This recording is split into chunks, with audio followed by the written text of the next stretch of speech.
Okay, part two. So we left off on the Boston Massacre, and blood has been shed. We're mad.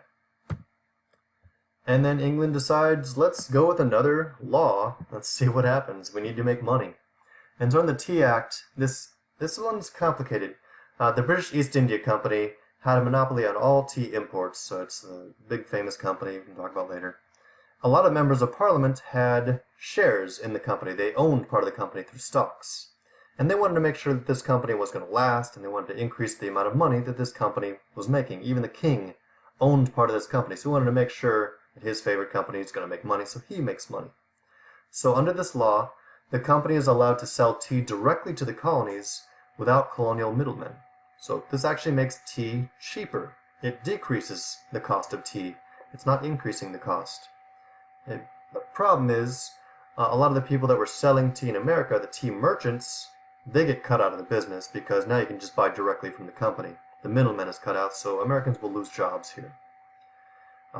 The tea tax of the Townshend Acts, that still applies. So there still is a tax on it, and Americans are not going to be happy with that. Even though the tea is cheaper, they don't want to pay that tax.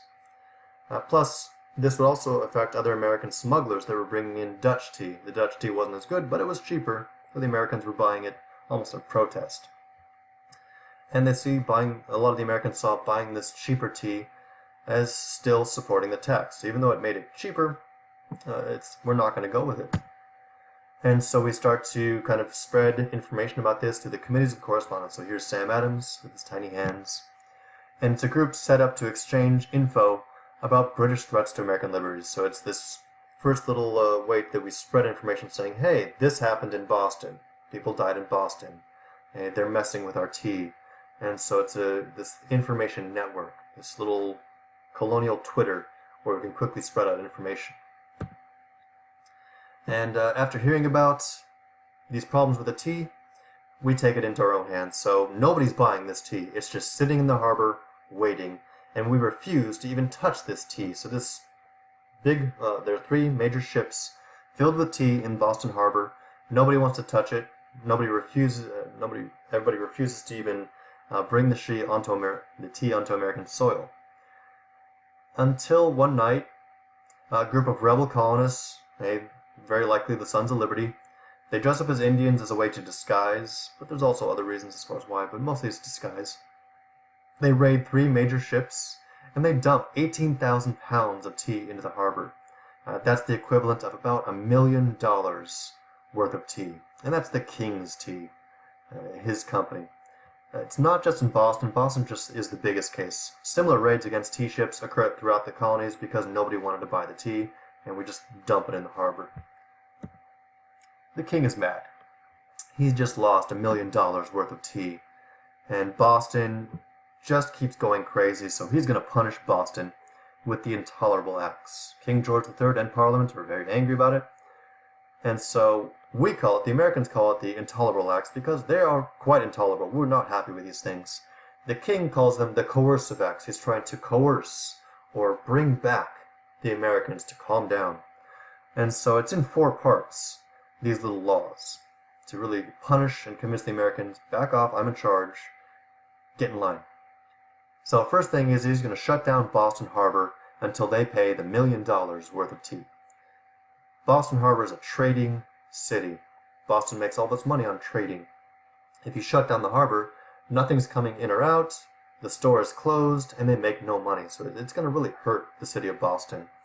But the other colonies will recognize that Boston is hurting, and they do help out the people of Boston. Even though Boston is kind of the centerpiece here, the other colonies support them.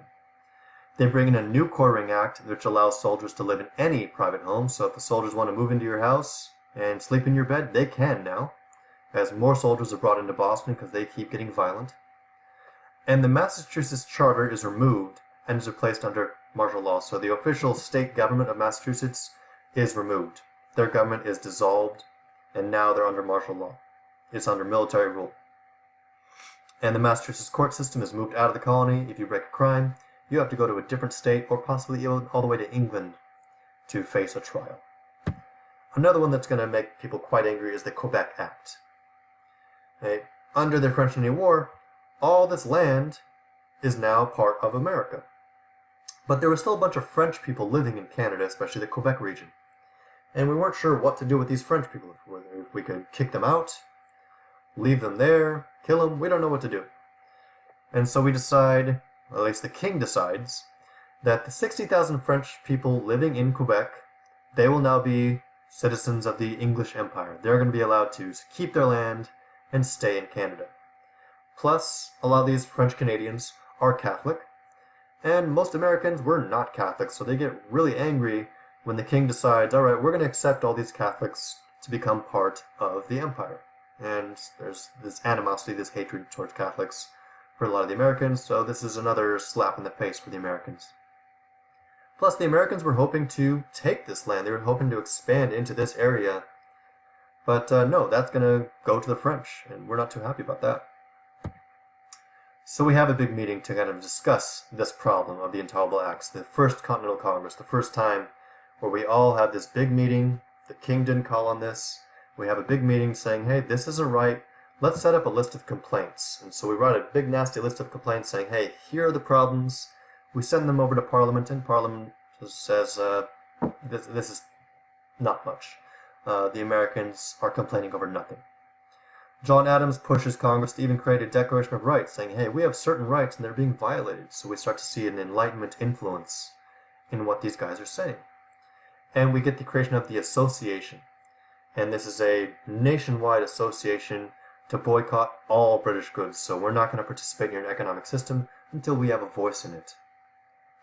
Delegates wish to repeal the taxes, but we're not pushing for independence. We just want our basic rights. We want to go back to the way things were, where we have our own governments and we get the protection of the king, and the king is not taxing us without representation. We don't want independence. We just want our basic rights. And the king says no. And so it's also around this time that we start to say, this might come down to a fight. If we have to fight for our rights to have representation, so be it. And so a lot of the local cities, they already had their own little militias. Each city had, all of a sudden, if there was going to be a fight, the militia would be called. Every man with a gun would go and be ready to fight. If that means the French are coming, or if there's a fight with local Native Americans, the town has a militia ready. Some of these militias started to get ready for a possible fight against the British by stockpiling ammunition. Some of the larger stockpiles were around the city of Boston, in the cities of Lexington and Concord. So the British soldiers based in Boston started to make a night march all the way out to Lexington and Concord to collect these weapons to prevent any violence. They were also hoping to capture the rebel leaders of John Hancock and Sam Adams. Paul Revere, he was stationed right here, and his friend Dawes was also stationed right here to warn everybody, saying, hey, the troops are coming, the British regulars are coming, the redcoats are coming. And so they go on a night ride to kind of let everybody know, hey, get ready. Hey, get the Minutemen, the militias ready for this fight. And so they organize this network of riders to kind of send out the message that the troops are coming. And Revere actually gets caught, and we'll talk more about Revere later. He gets a lot more credit than he deserves, I think. So after a night of marching, they reach the town of Lexington in the morning. There are only a few, it's actually a pretty small amount of guys in this militia. The British show up with a large amount of troops. I think it was about 2,000 off the top of my head, versus, I would say off the top of my head, about 20. And so 2,000 versus 20, the Americans are not going to do well. And so it's just a few Americans versus a whole lot of British troops. Someone fires. We don't know who shot first. The British soldiers return fire, killing 8, wounding 10 Americans. 1 British soldier is wounded. But at this point, the Americans just run. And they run to the next town where they were ready.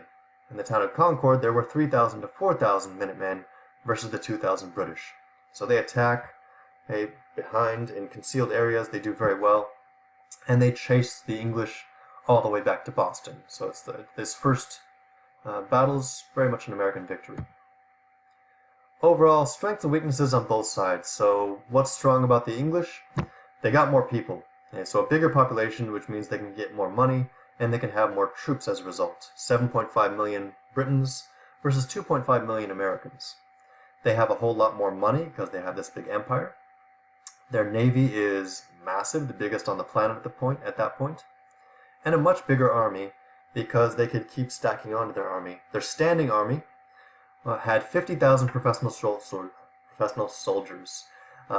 Redcoats signed up for a 10-year term, so they have a lot of experience, versus the Americans that have zero experience. They know how to hunt. That's it. These Redcoats are professional soldiers. They know what they're doing. You can add on 30,000 mercenaries coming from the German state of Hesse, so they actually buy German soldiers. Add on 50,000 Americans that were still loyal to the king, plus add on most Native American tribes were on the side of the English because the Americans were the ones doing a lot of the horrible things. But how were they weak? Well, they had to deal with problems in Ireland. The Irish kept rising up, so they had to send part of their army over to Ireland. France is always looking for an excuse to fight the English, and so if they fight the Americans, they're probably going to have to fight the French too. A very weak government that's not willing to listen to and be reasonable. There is some debate on whether or not King George was crazy and had mental problems. And he was quite stubborn, and he just listened to a Lord North who was just kind of his yes man, did whatever the king wanted. A lot of British people weren't into this war. They didn't want to fight their own people. They didn't want to have English people fighting English colonists. So a lot of troops, their heart was not in it. Very weak military officers, not a lot of experience. And that distance of 3,000 miles meant it would take 2 months. So if you wanted supplies, you'd have to send the message across the ocean. They'd get the supplies, and then the supplies show up 6 months later. So it's a really slow supply line. Plus, America's huge, and we have no major singular capital city. There's no one giant city that if you take that city, it all goes down. It's not like we have a London or a Paris, where if you take that city, you have the country. In the case of America, if you take New York, we still have plenty of other cities. If you take Philadelphia, we can still have other cities. So there's no single giant American city that just dwarfs everything else. And so we can quickly move our capital. It's not going to be so easy just to take out one city and you're done. How are the Americans strong? We've got great leadership. George Washington is a pretty strong military strategist and a strong leader. People look up to him. Ben Franklin is a great diplomat with France. He is incredibly intelligent in being able to convince the French to fight.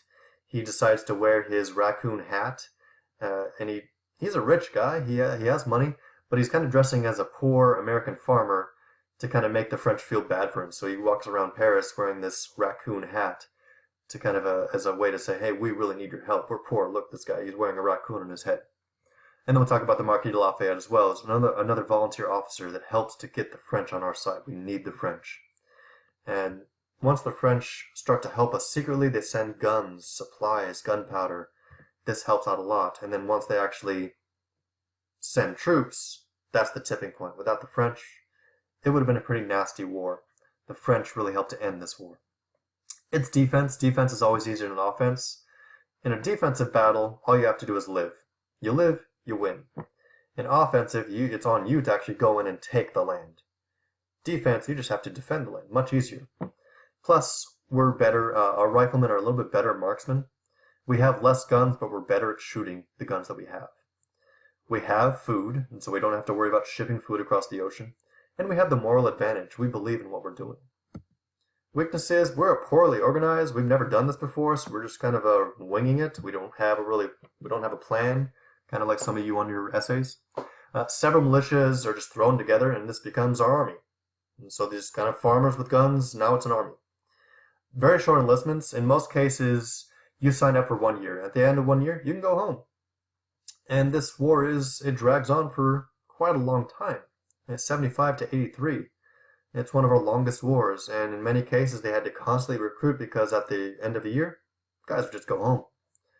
And so they had to constantly recruit.